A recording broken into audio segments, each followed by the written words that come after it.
So, kinsa man si Franco Tito para mailailhan sa ato mga followers din sa social media. May hapon eh, Kuya Mark, balik sa tanang mga nagtanaw sa nas mga kuyang agila. Ano ito si Kapitan, si Franco Tito, itong dating kapitan kani adto sa Dualwal.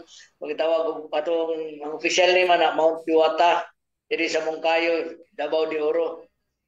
Parang kanang Dualwal sana, agi ko kapitan ng panahon na samok pa kayo, mga ng lugar ang gitawag sa Wild Beast of the Philippines. Mm. Kada adlaw mi sa nagpatayan sa panahon na wala pa justisya.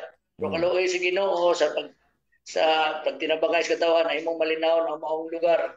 O nya karon nidagan ko karon pagka congressman diri sa First District sa Davao de Oro. So, pila ka katuig, Kuya Franco, nahimong kapitan sa Diwalwal?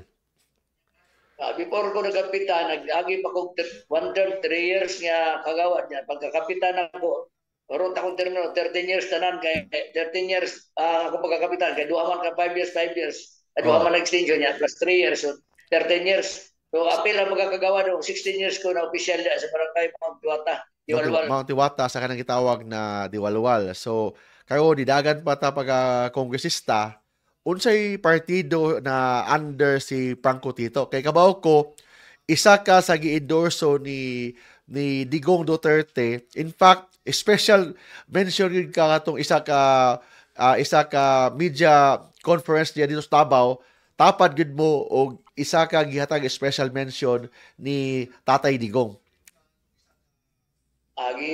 Under ko karon sa PDP, Partido Demokratiko sa Pilipino, partido ni Presidente Duterte.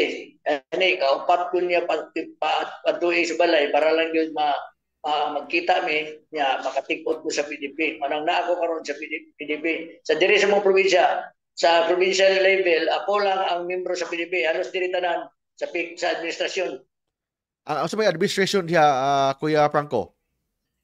Ang lakas o federal, duha sila, nag-merge sila. Ako Ang lang lakas sa karon ang federal, membro sa pero PDP. ang PDP laban, si Franco Tito lang yun. Ako sa kumilik, independente ko ya, tungkol kay pag-abot sa kuna nako, ipit na kayo sa oras. So, wala na nako masabit, pero nanghit ko nila ni Presidente Duterte o ni Mayor Baste nga dili na nako ipawinduhon pa mo ko nya ipit na sa oras. Before ko dawaton akong bagong COC, mo paabot pag-reply sa Manila, base maalit ba dili na noon ko ma official candidate. O, sakto, So, sakto. nagpabiling independente ang akong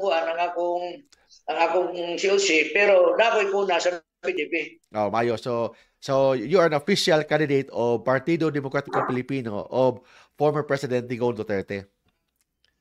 Ako man na nito mo ako ang official candidate nila diri sa Davao de Oro. So